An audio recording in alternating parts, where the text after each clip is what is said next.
Cuando hablamos de reanimación cardiopulmonar, nos referimos a una serie de maniobras que lo que tratan es de preservar la oxigenación, sobre todo los órganos nobles, como es el. ¿Qué órganos creen ustedes que debemos preservar ante un paro cardiorrespiratorio? El cerebro y el corazón.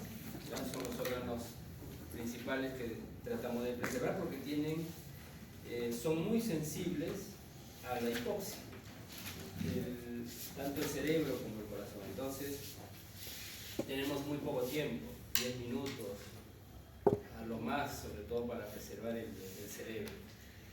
¿Okay? Entonces, eso es lo que tratamos de hacer. Y bueno, para hacer un poco de epidemiología, a pesar de que los avances que hemos tenido en los últimos años, las últimas décadas, menos del 40% de los adultos reciben reanimación cardiopulmonar. Lo que pasa es que generalmente estos pacientes, ustedes han visto, incluso en los lugares más avanzados, sofisticados que tienen toda la mano, el paciente fallece, la persona fallece. Los futbolistas, por ejemplo, que hacen paro, hacen muerte súbita, teniendo ahí en el hospital una ambulancia, perdón, en el estadio una ambulancia ahí al costado, teniendo médicos, a pesar de eso los pacientes fallecen, ¿no? Porque hay situaciones en las cuales ya son irreversibles. Si tiene el paciente un infarto, por ejemplo, que es una de las causas más frecuentes, es un infarto donde hay compromiso de la arteria principal, un tronco de coronaria izquierda, por ejemplo, puede ser que el paciente fallezca a pesar de todo lo que se puede hacer, ¿no? Entonces, menos del 40% de los adultos de inicio reciben RCP. Y que generalmente estos pacientes que hacen paro lo hacen pues en lugares a veces públicos, en aeropuertos o en cualquier otro lugar, no necesariamente en lugares también donde haya un desfibrilador, ¿no? Aquí tienen desfibrilador, pero que no, ¿no? Imagínate uno de los docentes, esperamos que no somos los de cardio, hace un paro, ¿no es cierto? Hace un paro cardiorrespiratorio, ¿qué van a hacer? Solo maniobras de reanimación, como vamos a ver en un momento, pero no tenemos un desfibrilador. Entonces ese paciente, bueno, lo que vamos a hacer es solamente reanimación y llamar al SAMU, que el SAMU probablemente si tiene suerte debe tener su desfibrilador, y hasta que venga, pues son cuantos, 20, 30 minutos, ¿no? Y a veces no se puede hacer mucho. Por eso que los lugares públicos como centros comerciales, aeropuertos, y universidades también deberían de tener un desfibrilador, que eso salva vidas. Miren, estos pacientes que hacen paro, en menos del 12% se utiliza un desfibrilador externo. El D es desfibrilador automático externo, sino que está en inglés, antes de la llegada del servicio de emergencia, ¿no? Del servicio médico de emergencia o el SAMU, como tendríamos que llamarlo acá. Entonces eso es importante tener en cuenta porque ustedes como médicos con mayor razón van a tener la oportunidad de repente en un momento de asistir a una persona que hace paro. Entonces, como ya les mencionaba, ¿qué es la reanimación cardiopulmonar? Conjunto de maniobras que intentan mantener el aporte de oxígeno al cerebro y corazón hasta que se restaure la circulación espontánea. Entonces, es importante la circulación, sobre todo porque el oxígeno, ¿cómo llega a los órganos? Con una circulación adecuada, ¿cierto? Entonces, necesitamos que ese paciente o esa persona que nosotros asistimos tenga una circulación, unos pulsos, que eso nosotros lo podemos palpar aquí en la carótida, puede ser en la femoral, o en caso de a veces de niños es más fácil palpar aquí en la oral. ¿Ya? Cualquiera de los pulsos, pero que me diga que hay circulación espontánea. ¿Okay?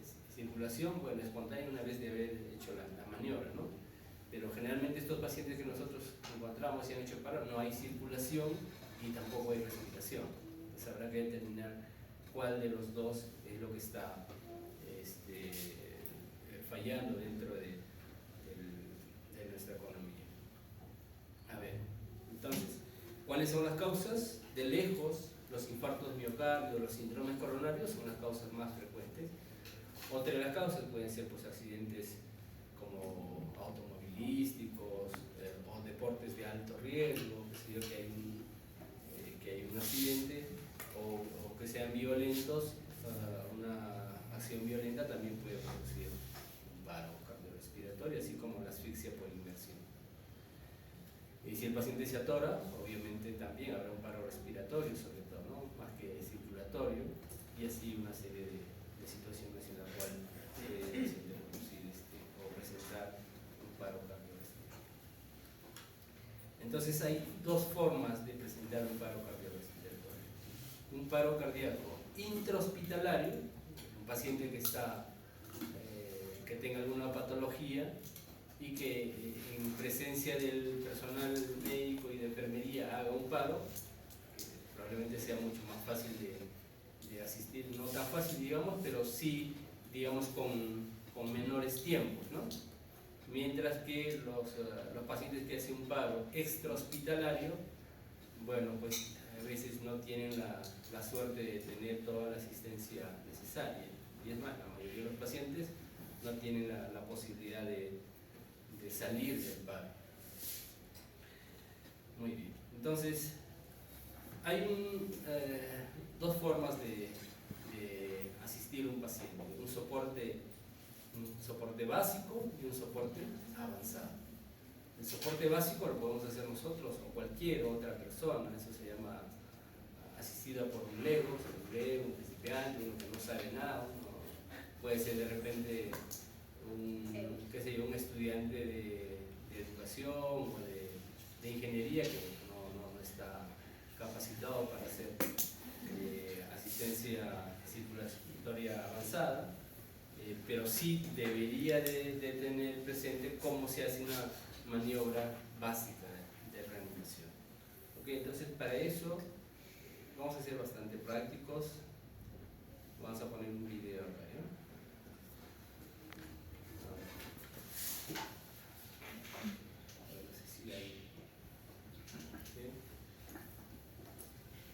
¿Hay audio acá? ¿Sí, no? Reanimación cardiopulmonar. En adultos, la causa más frecuente de paro cardiorrespiratorio es la fibrilación ventricular, una arritmia cardíaca que requiere de asistencia inmediata. El inicio oportuno. Sale el video, ¿qué pasó?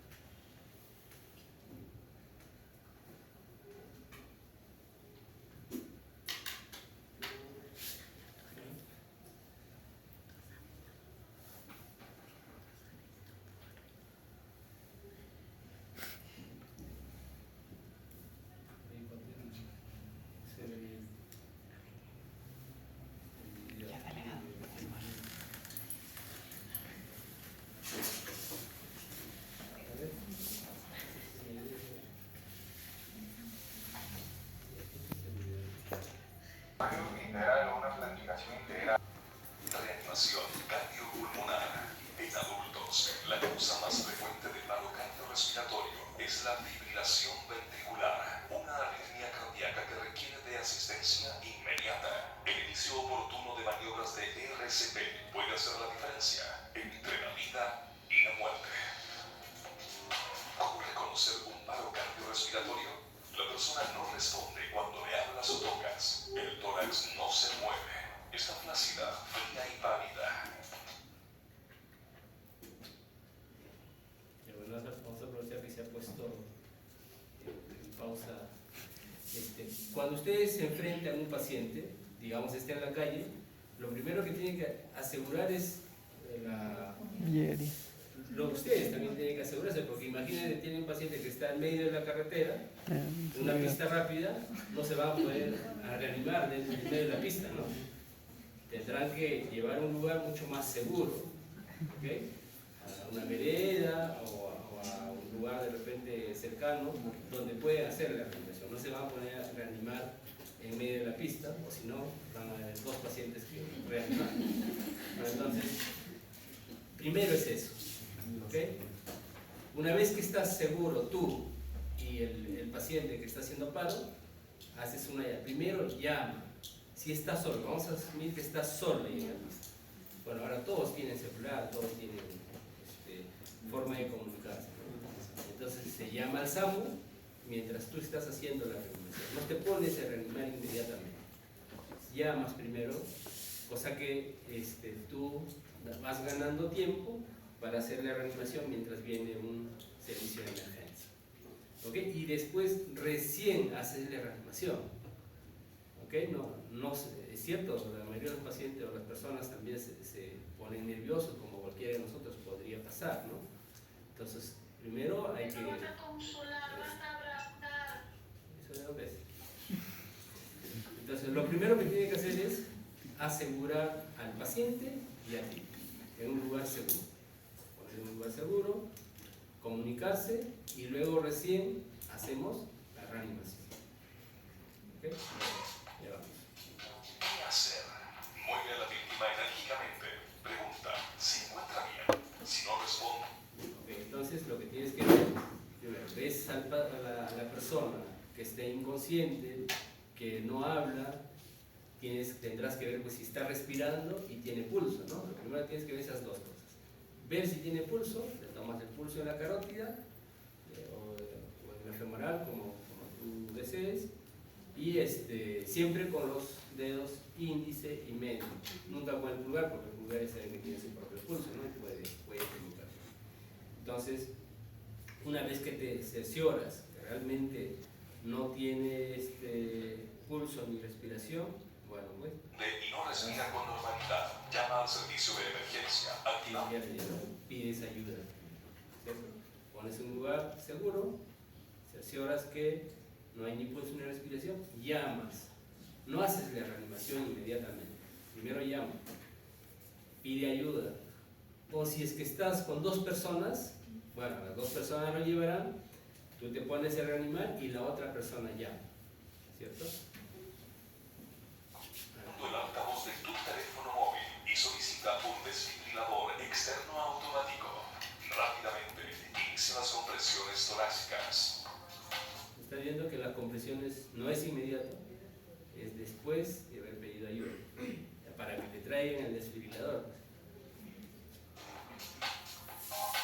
Coloca el talón de una mano en el centro del tórax y apoya la otra mano con los dedos entrelazados. Inclínate hacia adelante con los robos completamente extendidos. Ya, esto ya acá es importante, ¿ya? Cuando haces compresiones, el talón de la mano, el talón.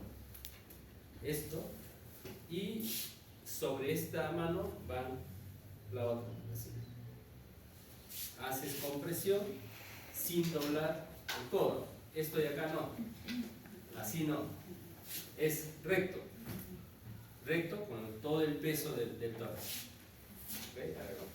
Inclínate hacia adelante con los robos completamente extendidos. Lo vas a extender. Aplica 30 compresiones a una frecuencia de 100 a 120 por minuto, con una profundidad de al menos 5 centímetros.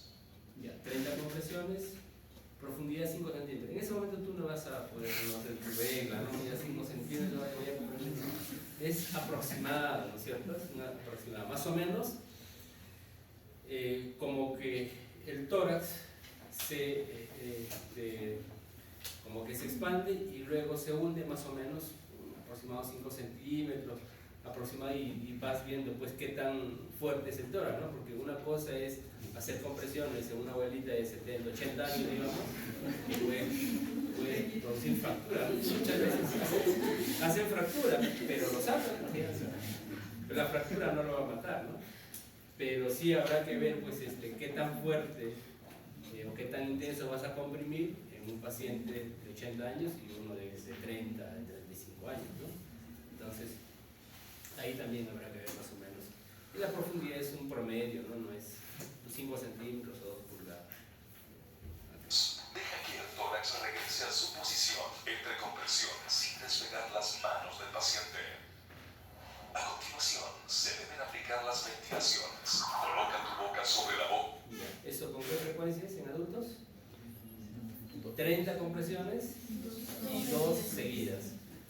Entonces la idea es que no haya escape de aire. Entonces lo que hay que hacer es tapar la nariz y tratar de cubrir toda la boca. ¿Correcto?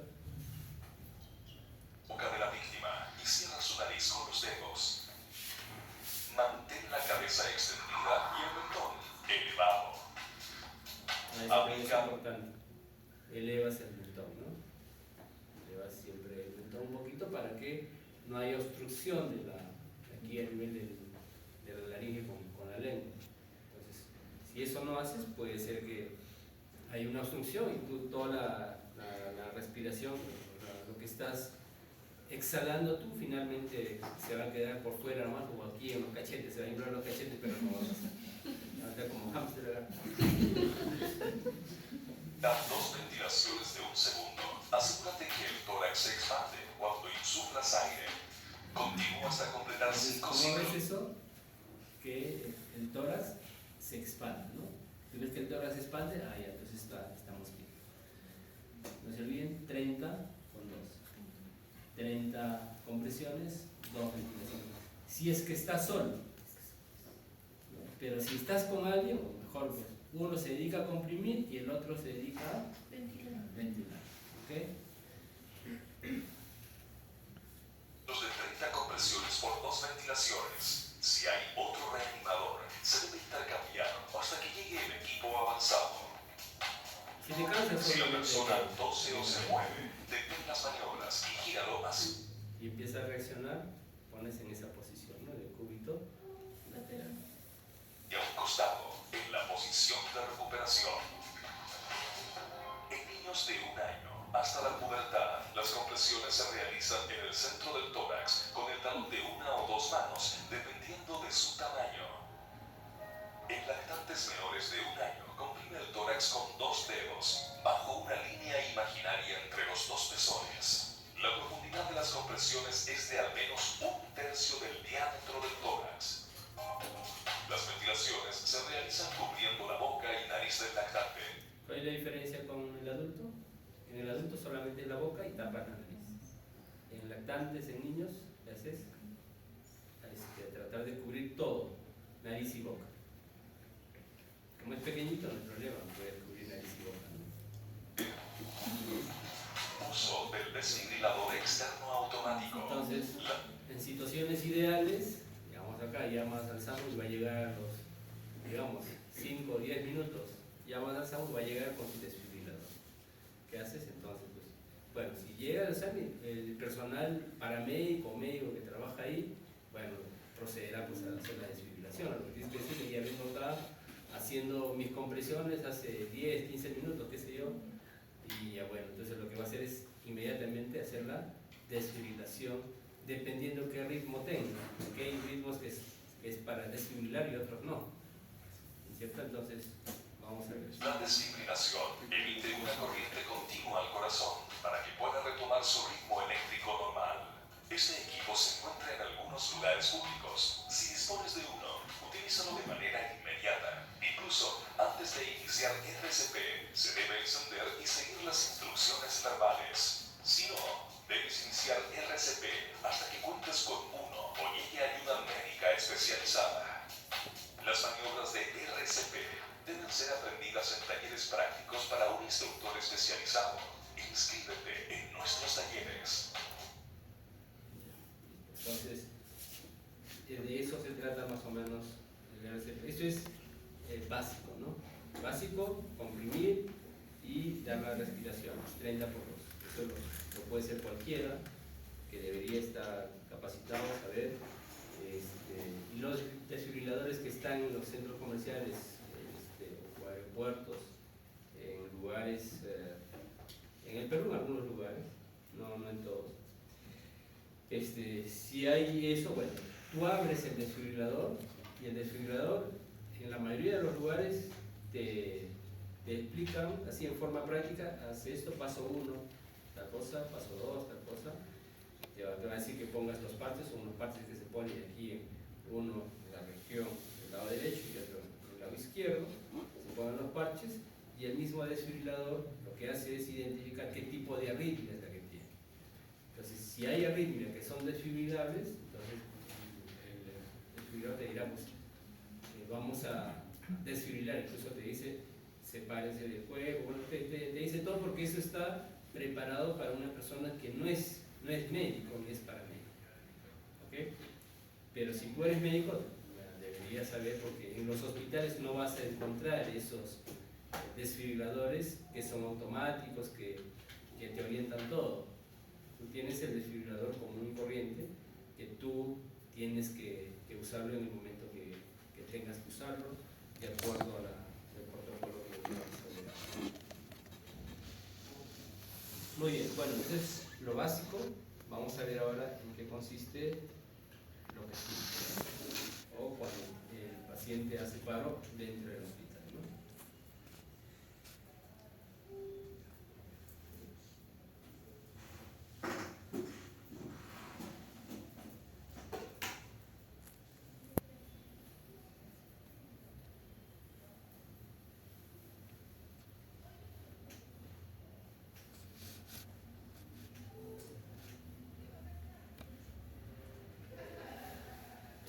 Hemos quedado ahí. Entonces, ¿qué sucede? Ya identificaste que el paciente está en paro, has palpado pulso, no hay pulso, ves la respiración, no está respirando, entonces lo primero que haces es administrar.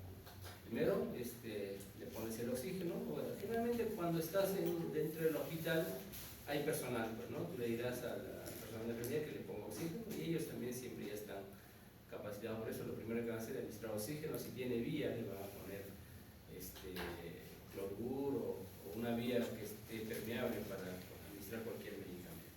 Y lo que tienes que hacer es conectar al monitor. Entonces, si hace paro en hospitalización donde no hay monitores, generalmente esos pacientes van a la UCI o si no a trauma shock, donde hay un monitor. Entonces, se monitoriza el paciente para ver qué tipo de ritmo tiene, ¿no? Porque hay ritmos que sí se desfibrilan y otros que no. O sea, no todo paciente que tiene paro necesita desfibrilación. ¿Okay? Entonces, hay ritmos en los cuales sí necesita desfibrilación y estos son la fibrilación ventricular y la taquicardia ventricular sin pulso. A ver, ¿qué parte del corazón es la que ocasiona los pulsos que nosotros palpamos? ¿Cuál de las cavidades? ¿No? ¿Aurículas o ventrículos? Los ventrículos. Entonces, si yo tengo una fibrilación auricular, ¿hará paro el paciente? No, porque es aurícula. La aurícula, lo que hace la aurícula es simplemente una cavidad cebadora, es una cavidad que lo que hace es llenar los ventrículos. Pero finalmente la cavidad o el músculo de los ventrículos es lo que va a ocasionar los pulsos que nosotros tenemos. Entonces, si el ventrículo se contrae normalmente, no va a pasar nada, va a haber pulso normal. El problema es cuando el ventrículo hace fibrilación, entonces el ventrículo no se va a contraer, el ventrículo va a estar así nomás, va a estar fibrilando y por lo tanto no va a haber flujo sanguíneo que vaya a llegar a los órganos como los riñones, como el cerebro y el mismo corazón. Entonces, eso sucede cuando hay fibrilación ventricular. También cuando hay taquicardia ventricular, el corazón, el ventrículo en este caso, empieza a contraerse, pero en forma rápida, 150, 180 latidos por minuto, pero como se contrae tan rápido, no se relaja también adecuadamente, y como no se relaja adecuadamente, obviamente pues el gasto cardíaco no va a ser el mismo, y cursa también con hipoperfusión cerebral y paro cardíaco. Entonces, los ritmos que necesitan desfibrilación son la fibrilación ventricular y la taquicardia ventricular, que obviamente viene sin pulso, ¿no? Porque para que ustedes empiecen a desfibrilar, ¿qué cosa? Lo primero que hacen es ver si hay pulso. Okay. Entonces, si eso sucede, ven ustedes ven ustedes que tiene fibrilación ventricular o taquicardia ventricular y sin pulso, ¿qué hace? Descarga. ¿Con cuánto? De 120 a 200 joules si es bifásico.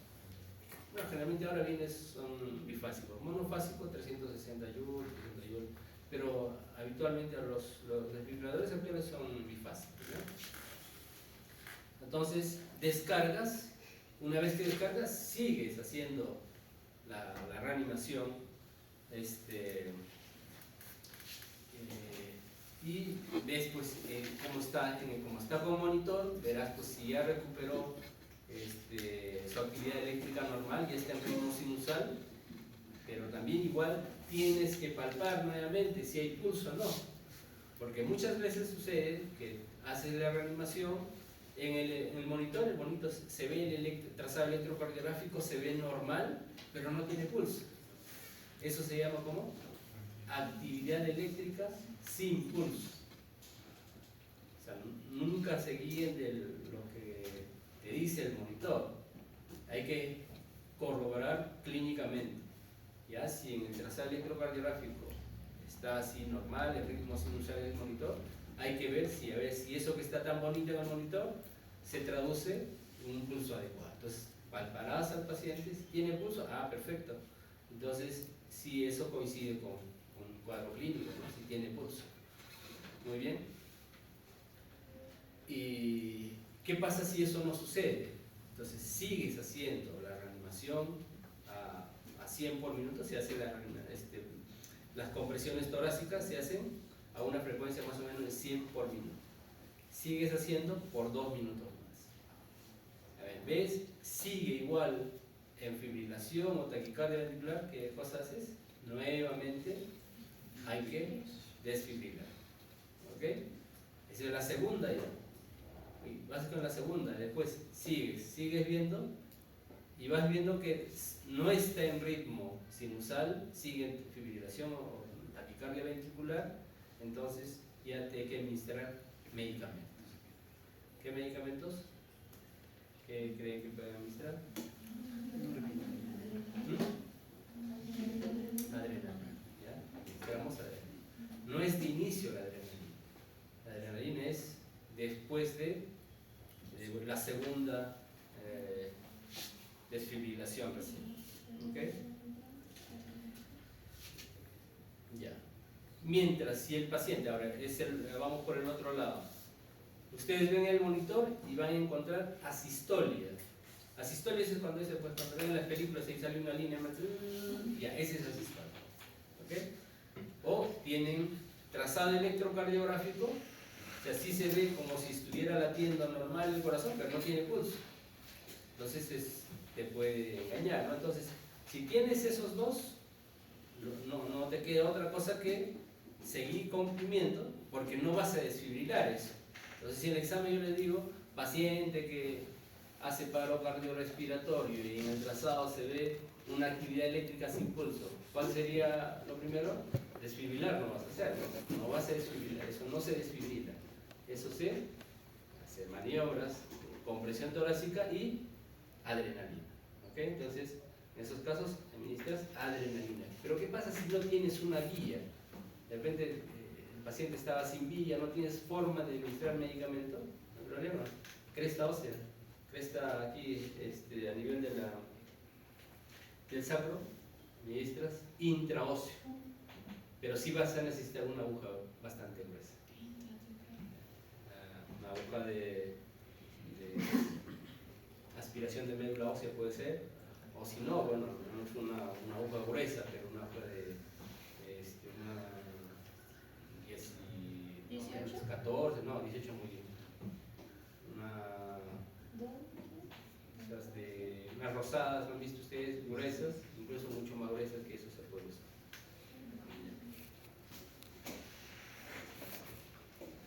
Una 14, 12 por lo menos se puede usar. Pero lo ideal es una aguja de aspiración de médula ósea, ¿no? Lo que pasa es que eso no vas a encontrar ahí a la mano. Si eso, bueno, eso es como segunda opción, pero lo ideal es pues que sea endovenoso. Si es endovenoso, mejor. Bueno, si no tienes aguja, una gruesa, bueno, ahorita ya sabe la enfermera que se ponga la vía, ¿no? Ponga bien vía. Muy bien, entonces eso administramos la adrenalina cada 3 a 5 minutos si es que no responde al medicamento. Muy bien, entonces, a ver acá. Y es importante la calidad del RCP porque eso siempre se habla de la calidad del RCP.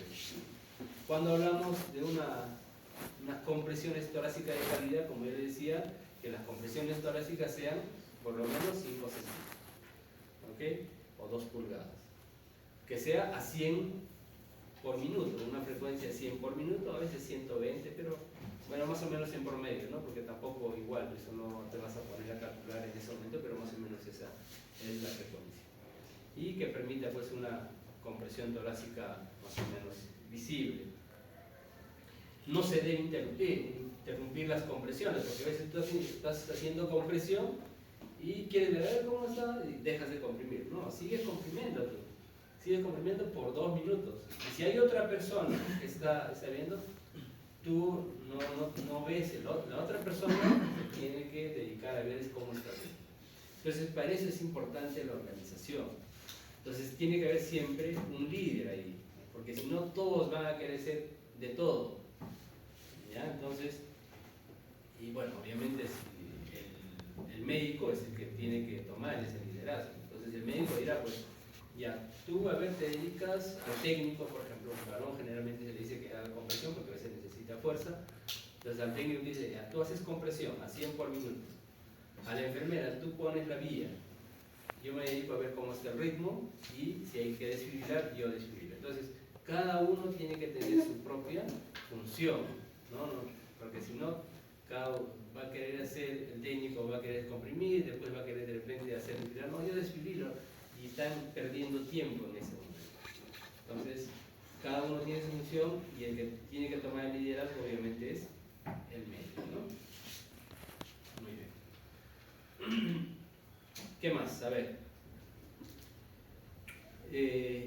Pueden cambiar de posición obviamente porque es cansado. Entonces, si de repente se cansó el técnico, el médico también puede entrar. O si hay otro técnico, también, ¿no? O enfermero, no sé. Pueden cambiar de posición, no hay ningún problema. Eso es cansado. Y como ya decía, si no hay forma de dar la respiración con ambú, podría ser vía respiratoria con una relación 30-2, ¿no? Pero en el hospital habitualmente sí hay ambú. En lugares de hospitalización hay un ambú, que a veces lo tienen bajo 7 llaves, pero bueno, mientras traen el ambú hay que hacer compresiones y también la respiración, como ya hemos mencionado. Muy bien, entonces, si es que estamos dentro de una unidad de cuidados intensivos y tenemos la posibilidad de hacer capnografía, también. Entonces, la capnografía es un examen que lo hacemos con la finalidad de evaluar que lo que exhalamos sea pues el adecuado, el CO2 adecuado. Cuando nosotros exhalamos, el aire que respiramos tiene alto contenido el CO2, que ese es el objetivo, ¿no es cierto? Entonces, se habla de un aire exhalado adecuado cuando el CO2 tiene una presión mayor a 40 milímetros de mercurio. Está por acá. Y ahí lo vamos a ver. ¿Y qué más? La descarga, ¿cómo es? Si es bifásica, es 120 a 215.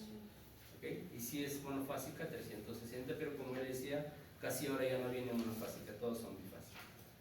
Entonces, eso es la forma, por ejemplo, cuando hacen simulacros, siempre, como ya decía, mantener la fuerza y el ritmo del masaje a 30 a 100 compresiones por minuto, 100 a 120, y la respiración a 32, y mientras están trayendo pues el desfibrilador. Con esta otra es para reforzarles lo que ya decía. Hay ritmos que son desfibrilables y otros no. Los no desfibrilables son estos de acá, por ejemplo. Aquí pareciera que hay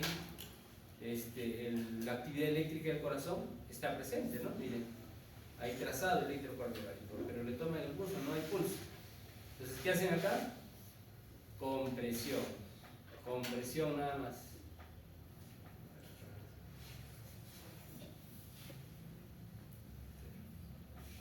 Ya, ¿qué hacemos? Solamente compresión. ¿Y qué más?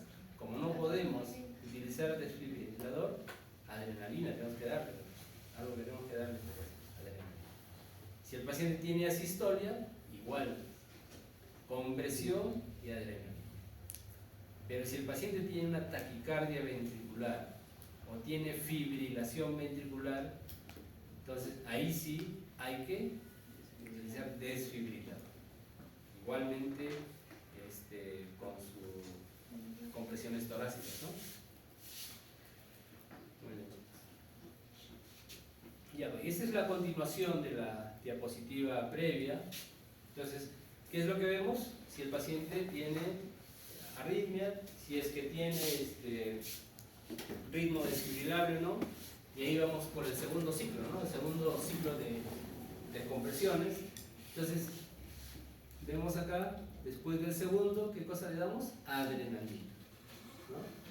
Si es que tenía una taquicardia ventricular o fibrilación ventricular, desfibrilamos, pasan 2 ciclos y no responde, ahí recién adrenalina, ¿correcto? Vamos a una tercera, porque no responde con adrenalina. A la tercera, ¿qué hacemos? Ya le damos amiodarona, 300 miligramos de inicio, ¿ya? O podemos dar lidocaína también. Okay. Si no responde, pues regresamos nuevamente a ver 2 minutos más hasta que pueda recuperar.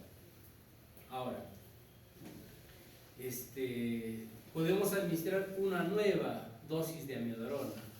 Primero 300 miligramos y la segunda dosis es de 150 miligramos. Y mientras eso, también hay que hacer análisis de gases arteriales también. Habrá que ver cuál es la causa, porque si el paciente tiene una acidosis, bueno, habrá que corregir la acidosis, pues, ¿no? O si el paciente es un paciente que ha hecho infarto, que generalmente los pacientes con infarto es lo que hacen esto, entonces habrá que, mientras hacemos la evaluación, habrá que estar alistando la sala de hemodinamia para abrir la arteria responsable del infarto. ¿Okay? Miren aquí ustedes, si no existen signos de retorno de la circulación espontánea, o sea, toman pulso y no hay pulso, entonces ¿qué vamos? Retomamos nuevamente, pues, vamos al paso 10, que eso sería, este es el 10 y el 11, que es nuevamente ver, pues, cómo está el ritmo, ¿no? Si es para desfibrilar. A ver, administraremos, como ya decía, la primera dosis, acá está, la primera dosis 300 miligramos y la segunda dosis de 150 miligramos. O si no tienes amiodarona, ya lidocaína, porque voy a dar la primera dosis de 1 a 1.5 miligramos por kilo de peso y la siguiente la mitad, de 0.5 a 0.75. Y con respecto a la vía aérea, bueno, si tienes el AMBU, con el AMBU, y si tienes la oportunidad de poder intubar, eso sobre todo cuando hay otro personal, ¿no? O otro médico, de repente tendrá que intubar para mantener la vía respiratoria. Y la capnografía, como ya les mencionaba, si tienes la oportunidad, habrá que hacer la capnografía y eso sale en el monitor. Igual, no todos los monitores tampoco tienen la posibilidad de capnografía. Si bien es cierto, esto está acá en teoría, pero en la práctica, prácticamente no usamos la capnografía, porque los monitores que tenemos en el hospital, la mayoría no tiene posibilidad de capnografía, no se puede dosar la concentración de CO2, ¿ya? Pero igual, hay que ponerlos acá, porque es algo que ustedes deben saber, ¿no? De repente alguno de ustedes se va al extranjero, a algún lugar donde sí tengan la posibilidad, y bueno, es importante que sepan eso. Entonces, y ver siempre pues que hay el retorno de la circulación espontánea. Aquí está lo que ya les decía, ¿no? Que la presión del CO2 sea mayor a 40 milímetros de mercurio medido por el Kaplan. Y como ya les mencionaba, siempre tratar de buscar cuál es la causa para corregir. Causas, hipovolemia, pues el paciente que esté de repente deshidratado, entonces administrarás volumen, ¿no? Hipoxia, si tiene acidosis, si tiene hipo o hiperpotasemia, la hipotermia también, neumotórax a tensión, o si tiene taponamiento cardíaco. Si esa es la causa, entonces ¿qué harás? Pues harás una pericardiocentesis ahí inmediatamente, ¿no? Punzas y sacas el líquido. Si hay toxinas, bueno, de repente carbón activado, lo que puedas hacer en ese momento tratando de buscar cuál es la causa. Igualmente trombosis pulmonar o trombosis coronaria. Trombosis coronaria se refiere pues al infarto de miocardio, ¿no? Si es infarto, sale en geografía para hacer la intervención coronaria percutánea y poner sostén. Entonces, esto es más o menos el resumen de lo que ya habíamos visto. Que tienes el paciente de ese paro cardíaco, inicialmente haces el RCP, o sea, es decir, las compresiones torácicas, ¿no es cierto? Y haces la desfibrilación si es que tiene un ritmo desfibrilar, ¿correcto? Entonces, igualmente seguimos haciendo las compresiones, monitorizas, conectamos con el monitor ahí para ver si ya salió a ritmo normal. Pero si no es así, habrá que dar otro choque, ¿no es cierto? Y después del segundo choque recién, adrenalina, ¿no? Si es un ritmo desfibrillable. Pero si es actividad eléctrica sin pulso, si es de inmediato adrenalina, ¿correcto? ¿Eso queda claro? Sí, sí. Muy bien. Entonces, después del tercero recién, amiodarona. Y después del cuarto choque, amiodarona dentro de la dosis, la mitad, ¿no? 150 nada. Si no tienes amiodarona, ¿qué cosa le puedes dar? Lidocaína. Lidocaína. ¿Cuánto? De 1 a 1.5 después de la tercera y después de la cuarta, 0.5 0.5. Muy bien. Y eso es todo. O sea, básicamente de eso se trata la reanimación cardiopulmonar. Ahora, hay otras causas que puede ser, por ejemplo, cuando después de una decepción amorosa, ¿qué es lo que sucede? Se ha un montón de diazepam, se intoxican o si no tienen intoxicación por opiáceos también, ¿no es cierto? Entonces, ¿qué pasa? El paciente pues, igualmente puede cursar con paro cardiorrespiratorio. Entonces, en esos casos, ¿qué administramos? Un antídoto de los opiáceos. Cuando administramos a veces anestésicos que contienen opiáceos, también podría cursar con eso, ¿no? Entonces, bueno, en ese caso se utiliza naloxona, ¿ok? El antídoto es naloxona. Entonces, ¿qué hacemos acá? Igualmente siempre, cuando tú sospeches, por ejemplo, tú, digamos, qué sé yo, a ver, te peleas con tu enamorada y después te encuentras con tu enamorada que está ahí tirada en el suelo. O al revés, ¿no? De repente la chica encuentra al varón. Entonces, ¿qué es lo que sucede? Ves ahí que tiene restos de cualquier medicamento que se haya tomado, diazepam, midazolam, un montón, qué sé yo. Entonces, ¿qué es lo que vamos a ver? Primero, igual, ¿no? Hay que poner un lugar seguro para ambos. Luego, ¿qué cosa haces? Llamas, pides ayuda. Después de eso recién haces la reanimación. ¿Ok? Y llama, bueno, si estás con otra persona, igual llamará para al SAMU y hace la reanimación cardiopulmonar. Entonces, ves cómo está, si la persona está ventilando con normalidad o no. Si ventila normalmente, entonces tienes que siempre puedes llamar al paciente, ¿no? Llamar a la persona que está ahí, ya si responde o no, porque a veces puede haber falsos paros cardiorrespiratorios. Si el paciente está normal, está con pulso y está respirando normalmente, puede ser una falsa alarma. Imagínate desfibrilas con el paciente está con ritmo normal.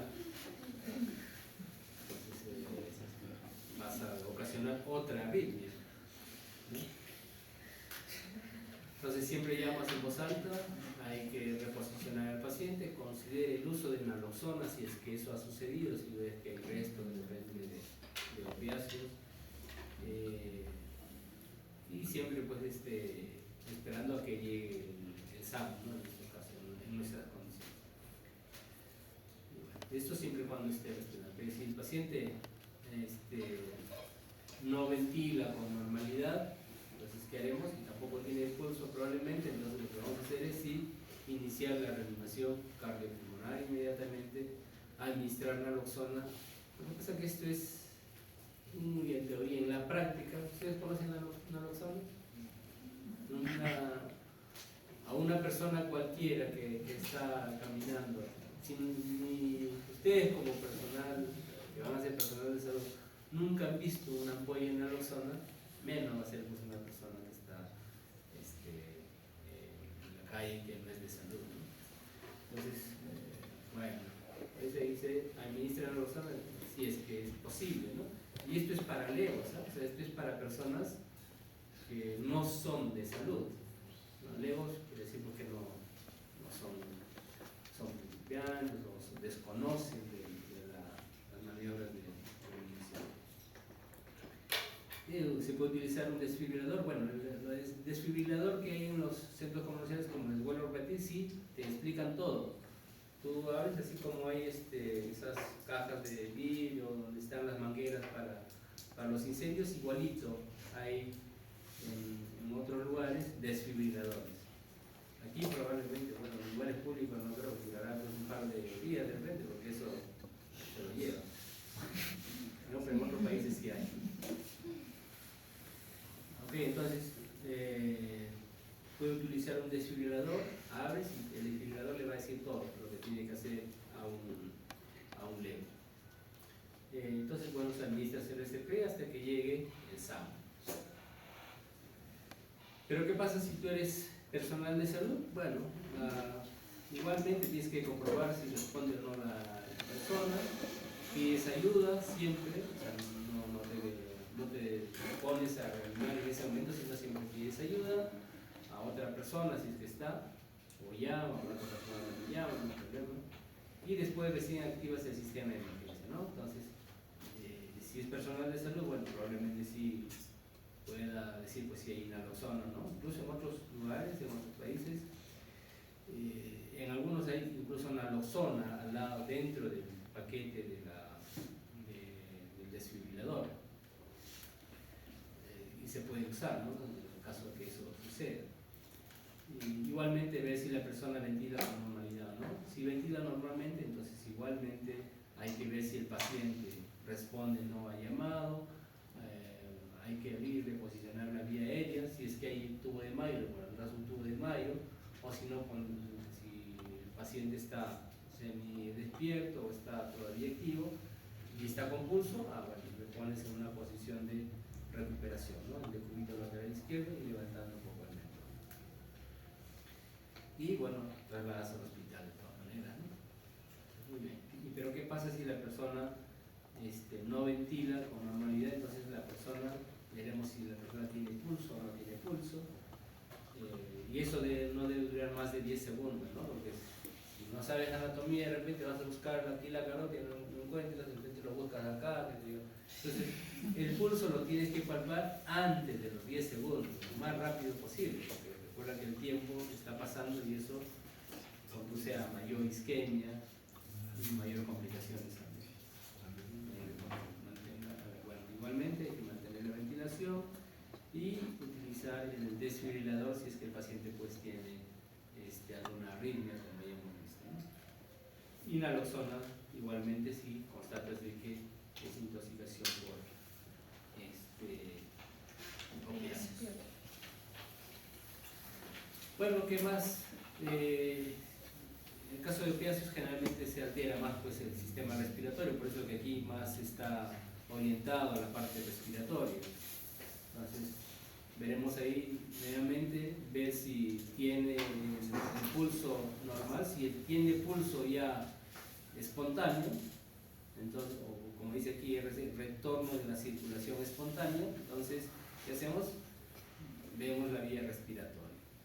ver los parámetros ventilatorios, comience con 10 ventilaciones por minuto si es que puedes hacer la respiración con embudo en ese momento. Si tienes ahí el saturómetro, la saturación por encima del 92% hasta un 98%, y como ya les mencionaba, la presión parcial de CO2 mayor a 40, o en este caso le ponen entre 35 y 45, no hay problema, porque aquí lo que más se compromete es la vía respiratoria, ¿no? Entre 35 y 45 está bien. No en general, sino para que no tengan problemas, más de 40 es suficiente para todos. Igualmente hay que controlar los parámetros hemodinámicos, que la presión arterial sistólica esté por encima de 90, o la presión media más de 65 milímetros de mercurio, y después ya pues, obviamente cuando el paciente esté estable, se le hace su electrocardiograma para ver cómo está el electro, si hay alguna arritmia o no, si es que hubiera, ¿no? Y si hay alguna otra causa, bueno, considerar que si hay una intervención cardíaca, que si yo de repente está asociado a un derrame pericardio, habrá que hacer una pericardiocentesis. Si el paciente tiene infarto, lo enviarás pues, al hospital para que haga la intervención coronaria percutánea, etc. Entonces ya veremos cuál es la causa. ¿Okay?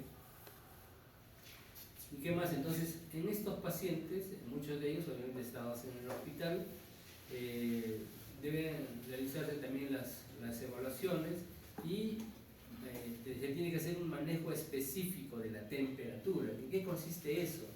Estos pacientes que hacen paro, y en el momento de la recuperación, lo que sí está demostrado, hay varios estudios que avalan esto, es de mantener al paciente o a la persona en la menor, digamos, en una situación en la que se consuma menor oxígeno.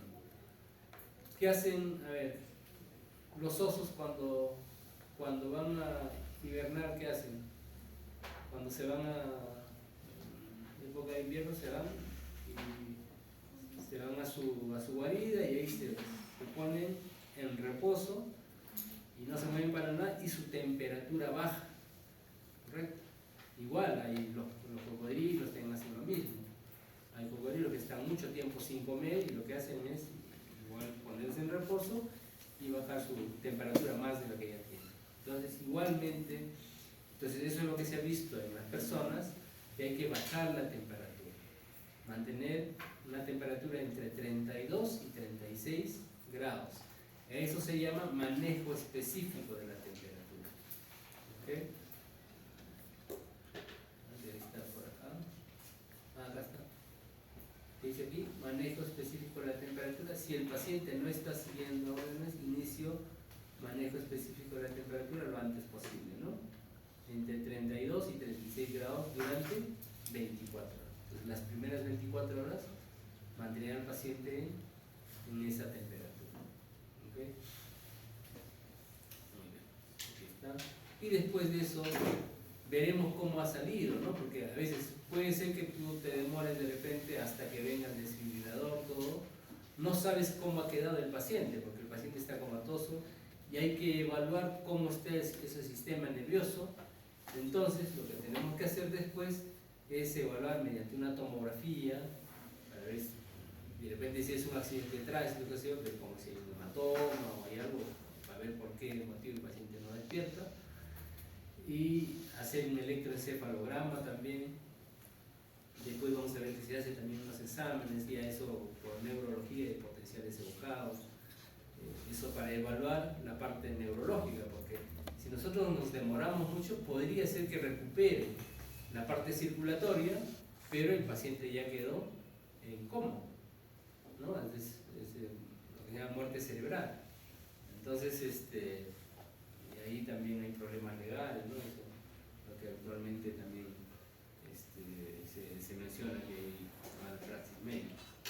Pero muchas veces de esos pacientes, obviamente, ya va a depender de cómo se organizó también los sistemas. Muy bien.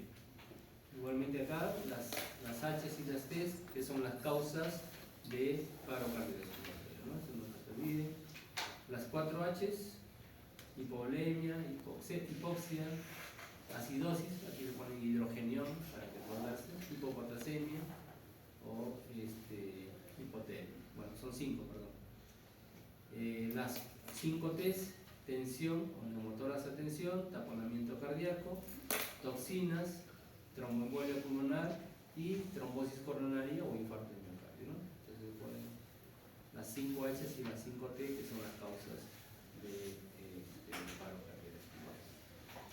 Entonces aquí están los tiempos en los cuales nosotros tenemos que actuar después de que el paciente haya recuperado la circulación espontánea, como vemos acá. Entonces, ¿qué hacemos? Las primeras 24 horas hay que hacer una tomografía para ver cómo está el paciente, hay que hacer el manejo específico de la temperatura entre 32 y 36 grados, hay que hacer hibernar ese cerebro, ese organismo, a toda esa economía en general para que consuma menos oxígeno, y después hacemos el recalentamiento, ¿no? O sea, esa temperatura solamente es por 24 horas, después vamos a ir recalentando progresivamente. Después se puede pedir una resonancia también, bueno, eso ya va a depender de la evaluación neurológica, ¿no? Después se hacen unos exámenes, que eso lo hacen los neurólogos, de potenciales evocados, somatosensoriales, para ver cómo quedó el sistema nervioso central.